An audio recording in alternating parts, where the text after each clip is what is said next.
Hello students, so welcome to the online video class tutorials.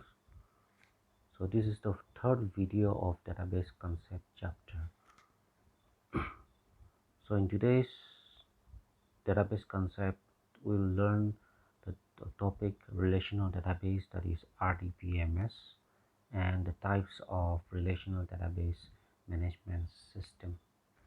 Okay. So what is relational database management system? In short, it is called as RDBMS. So relational database management system, it stores data in the form of tables, that is rows and columns.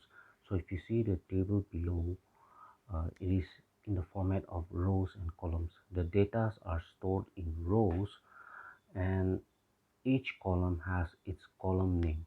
So the column name, that is like customer ID, address, telephone number, all these are called as fields, or they are also called as attributes. So by the column name or by the fields, every column data is identified. So you can see that column wise all the data are similar, and row wise the data contains details about one particular person or one particular entity. Okay, so row wise it contains one detailed information about one particular entity. Column wise it is a collection of similar data. So every field is identified by its data type, that we have discussed in the previous video. If you have not watched it, please do check that video first. Okay, after that you can come and watch this video. So here a table is called a relationship, a relation. So that also we have discussed in the previous video. So a table is called a relation. So based on that, since data are organized in the form of table, hence it is called as RDBMS. So that is why it is called as relational database management system. Previously the word was DBMS, database management system.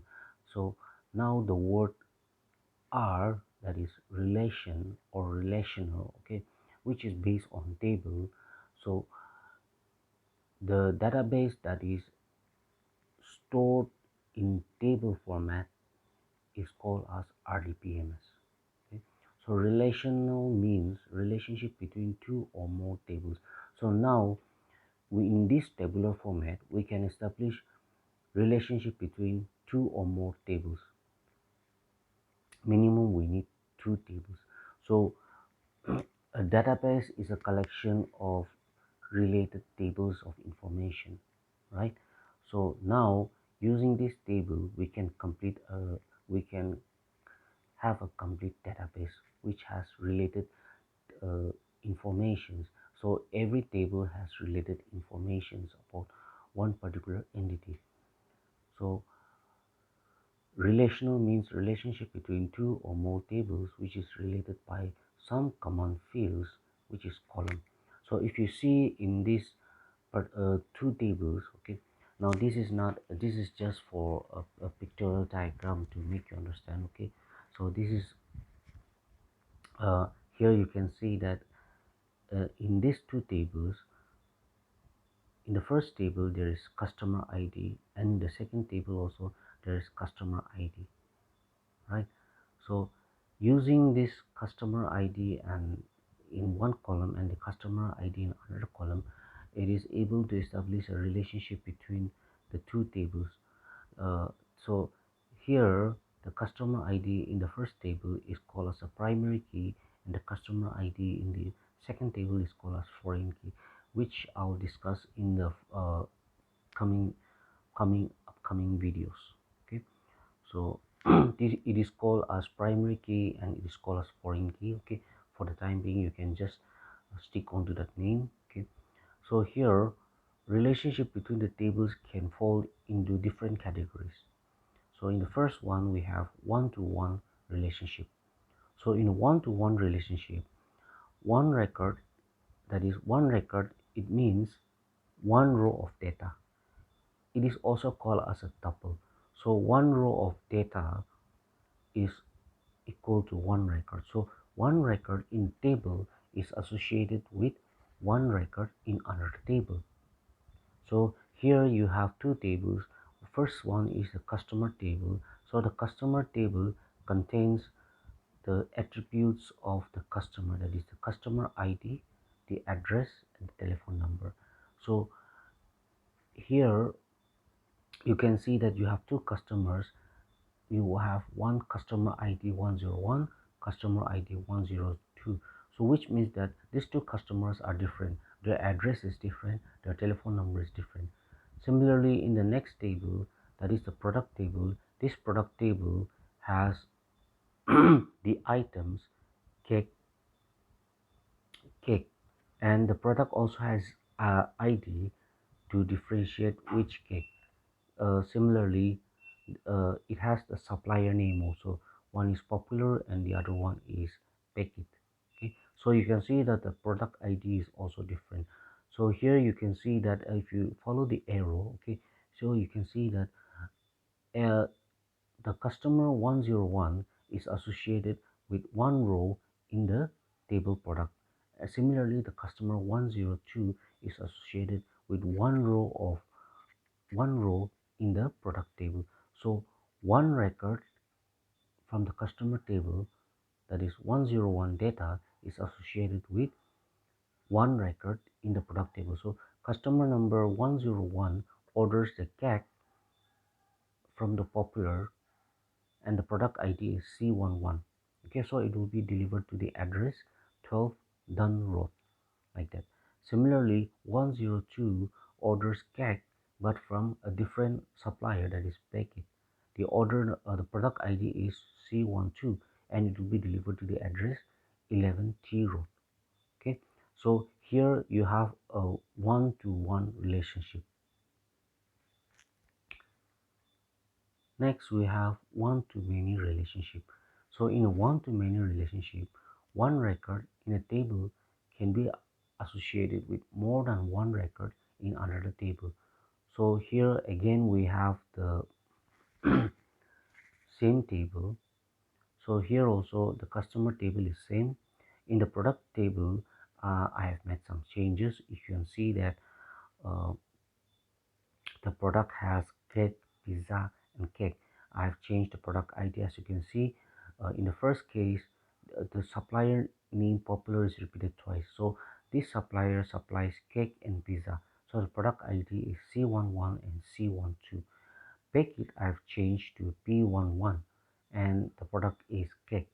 So if you can see that 102 orders the cake from Packet.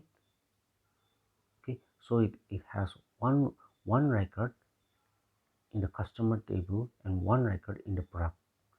But if you see the customer ID 101 in the product table, it is associated with two records, two rows, because the customer ID has ordered cake from the popular, which is the product ID C11, and the customer ID has also ordered pizza from the same supplier, popular, which is the product ID C12.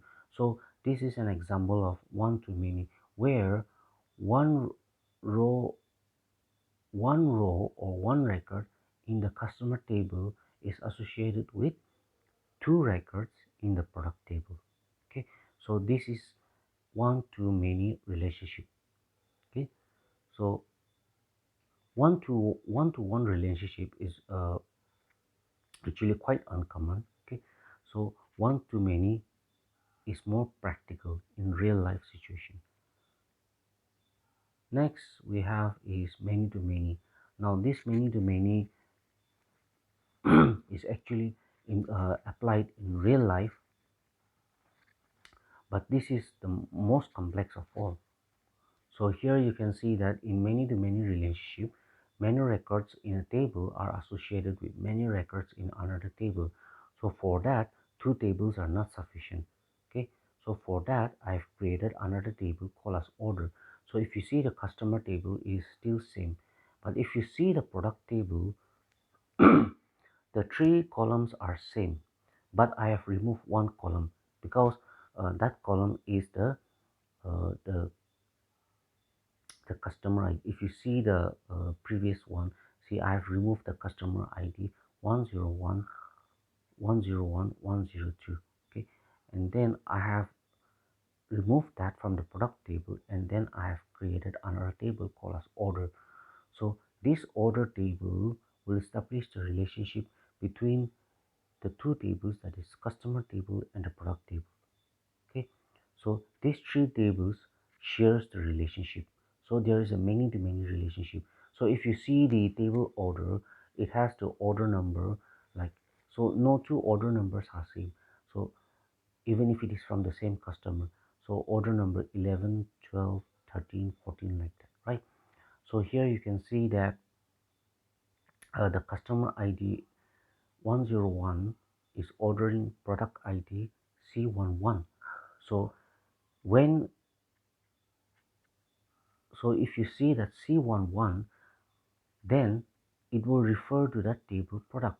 So C11 is cake and it is from the supplier popular. Okay, so the order date is also in the order table and the price is also mentioned there. Okay, then again order number 12, which is also from the same customer 101. So so the product ID is C12.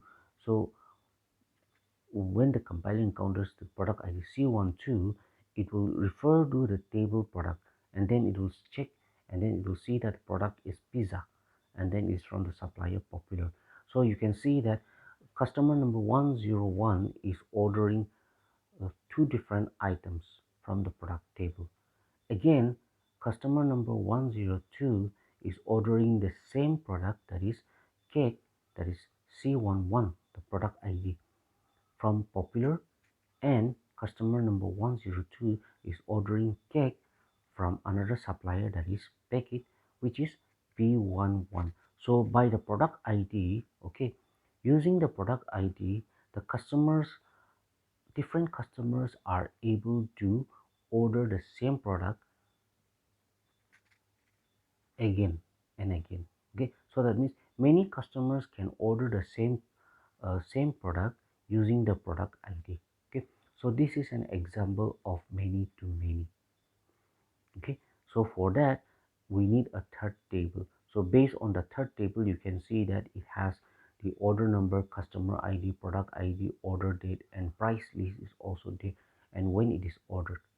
Okay, so this is relational database management system. Okay, and relational database management system falls into these categories: one to one, one to many, or many to one, and then many to many.